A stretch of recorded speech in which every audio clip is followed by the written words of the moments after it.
Ini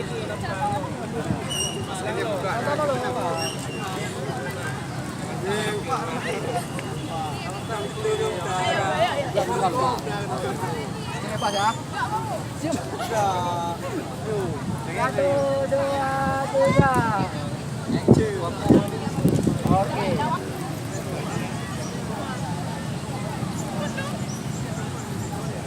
Sempurna ya.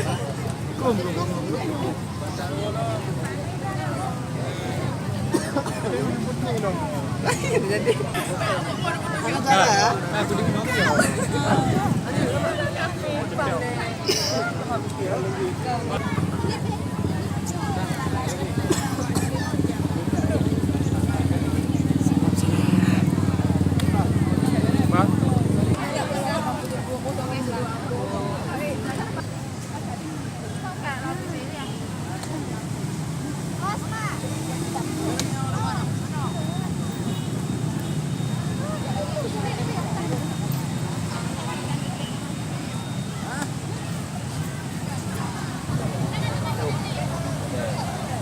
Dah jam nak